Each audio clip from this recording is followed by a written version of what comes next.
la gang, c'est votre animatrice Pascal pour dblacknews.com. Aujourd'hui, je reçois deux invités vraiment spéciales.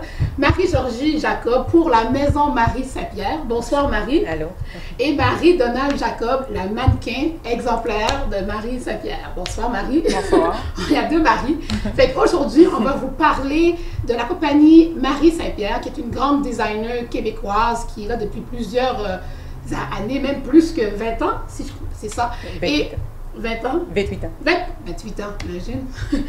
Alors, aujourd'hui, je voudrais avoir un peu plus de précision, moi, puis surtout ceux qui veulent entrer dans un domaine qui semble vraiment beau, puis on a toujours une idée que, wow, la mode, la fashion, mais il y a toujours un en dessous. Fait que j'aimerais vraiment qu'on m'explique, moi et d'autres personnes, surtout les jeunes qui ont 18-19 ans, qui veulent rentrer en dedans de ça. On veut savoir, est-ce que je m'embarque dans quelque chose de sûr? Alors, on a ici Marie-Georgie qui va nous parler d'une manière un peu condensée sur Marie Saint-Pierre. Bonsoir Marie. Allô. Je sais que tu travailles depuis environ plusieurs années pour Marie. Quel est ton poste précisément? Moi, je suis coupeuse d'échantillons chez Maison Marie Saint-Pierre.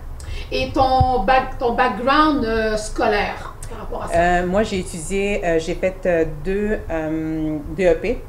Un en conception des techniques vestimentaires, qui est design de mode, mais du niveau secondaire, parce que moi, je voulais aller plus vite.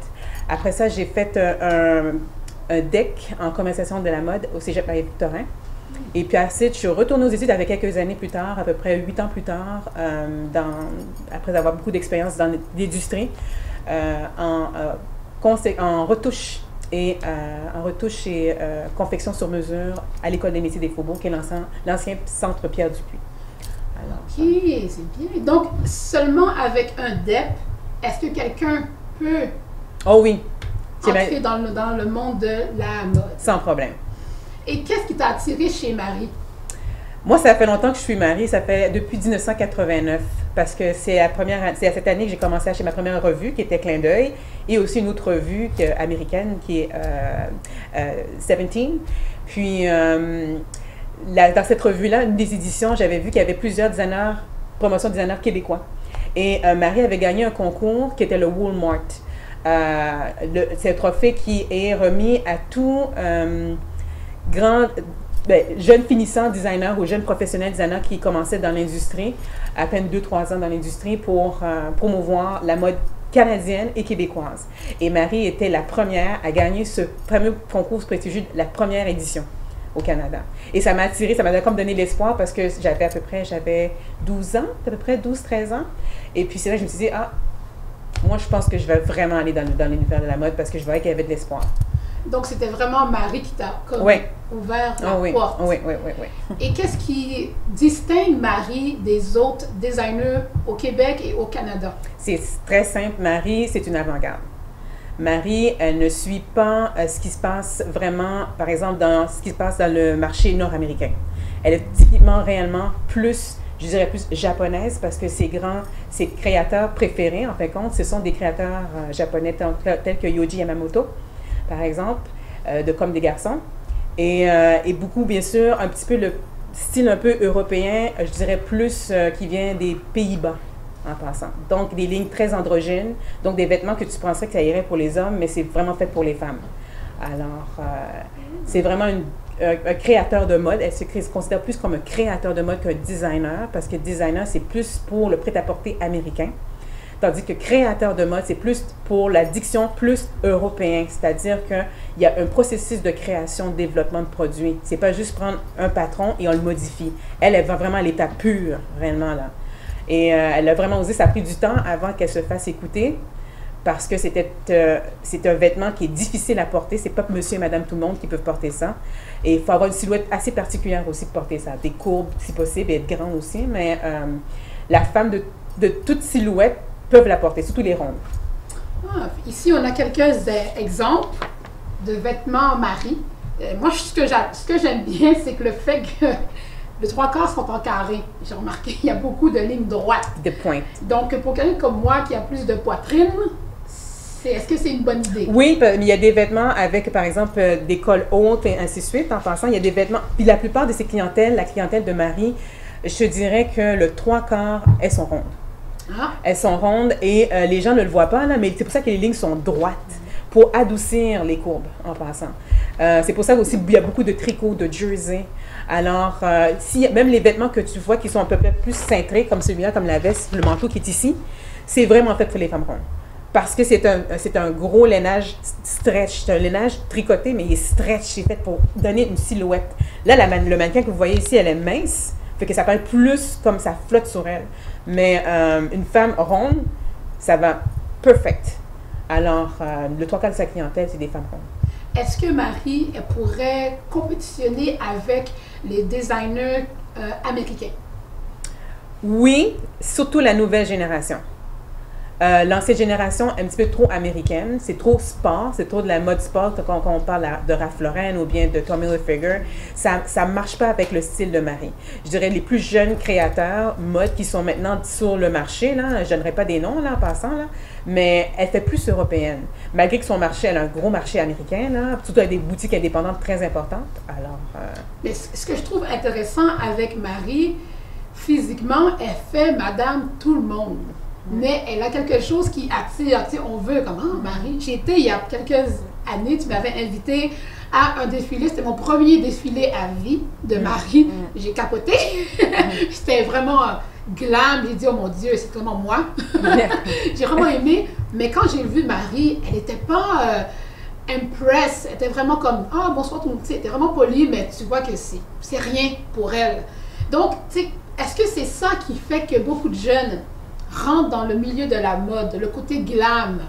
Oui, c'est ce qui est triste parce que nous, chez Maison Marie Saint-Pierre, il y a beaucoup de stagiaires en passant. Il y a beaucoup de portes ouvertes aussi pour des stagiaires d'un jour, surtout qui sont du niveau secondaire, et ceux qui sont du niveau aussi collégial, qui font des stages de 3 mois, ou bien universitaires de 1 mois, dépendamment c'est quoi leur parcours. Et surtout les jeunes étudiants qui sont au secondaire 4, secondaire 3, viennent pour une journée, ils regardent, voient que, oups, c'est pas si glamour que ça, parce que l'industrie de la mode, c'est une business. Et c'est pas juste faire le côté tape à l'œil qui est glamour, qui fait partie à peine 5% du métier en tant que tel, parce que le reste, c'est vraiment, ça fait partie de l'industrie du textile. La mode, c'est une autre chose, le textile, c'en est une autre. C'est une business. Là, on parle de textile. Notre mannequin ici a un châle de Marie Saint-Pierre. Est-ce que tu peux nous expliquer le tissu et la confection? Oui, ça c'est de la mesh wool en passant. La mesh wool qui est importée. Normalement, les tissus de Marie sont importés, je dirais 60% en Italie.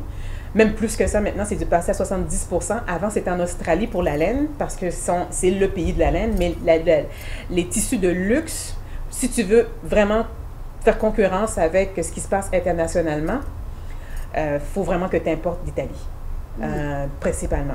Il y a aussi une partie d'Écosse, mais l'Italie, c'est le bastion des tissus de luxe. Fait que si on peut voir, si elle peut se lever debout, et qu'on peut voir le châle, oui.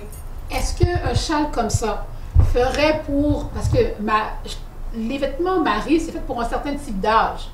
Donc, quelqu'un qui aurait début vingtaine, est-ce qu'elle pourrait mettre ça? Oui, avec un jeans cigarette très stretch, avec des bottes, ainsi de suite, là. Puis montrer un petit peu plus d'épaule, parce qu'elle est jeune, elle peut expérimenter. Et même la femme de la quarantaine, sans problème, elle peut porter un pantalon de cuir avec ça, et puis avec des talons hauts. La femme de la soixantaine, elle la porterait avec un pantalon plus cigarette, plus classique, bien sûr. Puis, bien sûr, avec des bijoux aussi, des bijoux qui est fait pour des accessoires plus de son âge en passant. Alors, Super!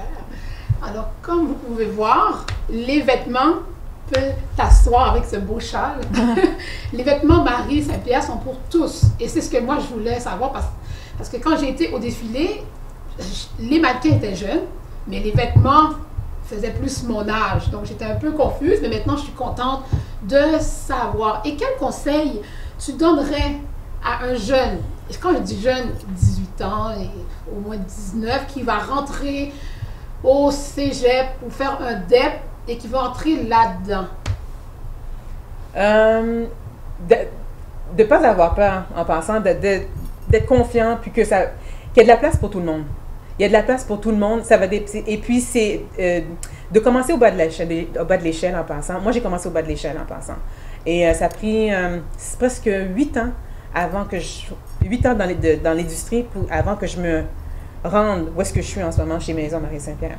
Et moi, je peux vous dire que pour un jeune, c'est de prendre son temps, s'amuser et puis d'avoir confiance aussi. Oui, c'est vrai que l'industrie est un petit peu difficile au Québec, mais il y a des belles choses qui se passent. Il n'y a pas juste Maison Marie Saint-Pierre en passant. Il y a d'autres créateurs mode du Québec qui font des très belles choses et qui sont en train de... En fin de compte, comme je pense à plusieurs marques telles que Denis Gagnon, je pense à Mariouche, je pense à Philippe Dubuc. Oui. Alors, qui est un bon ami de Marie Saint-Pierre en passant. Et on a un de mes collègues de travail, il travaillait pour lui, puis là, il travaille pour nous. Alors, il y a de la place pour tout le monde, mais il faut que le jeune commence à se dire, à être réaliste, mais avoir les pieds sur terre, mais la tête dans les nuages. Alors... J'essaie de comprendre la tête dans les nuages, ça veut dire être vraiment ouvert d'esprit, puis parce qu'il est jeune. Quand tu es jeune, accepte tout. Okay. Accepte tout. Alors, il y a une porte qui s'ouvre, rentre. Alors, ça, c'est un bon conseil, ça. Alors, mesdames et messieurs, c'était tout pour mon thème d'aujourd'hui. Revenez tout de suite après. On aura un débat sur la beauté, parce que la beauté, c'est relié, bien sûr, avec le domaine de la mode, qui est glam. Et je vous reviens après. C'est Pascal pour dblacknews.com. Bien, ici, on a notre mannequin. J'aimerais ça de cette grandeur-là, de cette minceur-là. Malheureusement, non. Mais on sait que, est-ce que tu es mannequin dans la vraie vie? Non. Non. Je ne suis pas mannequin dans la vraie vie. Effectivement, je suis infirmière auxiliaire depuis plus de 10 ans. Je pratique ce métier-là depuis une dizaine d'années. C'est un métier que j'aime beaucoup. Mais depuis que je suis toute petite, la mode m'a toujours fascinée.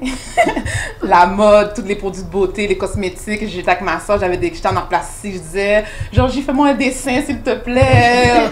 Tout ce qui est mode, tout ce qui est les arts, ça me fascine jusqu'à présent. C'est pour ça que je suis dans la santé. C'est plutôt conservateur, un petit peu pas de maquillage, les cheveux attachés.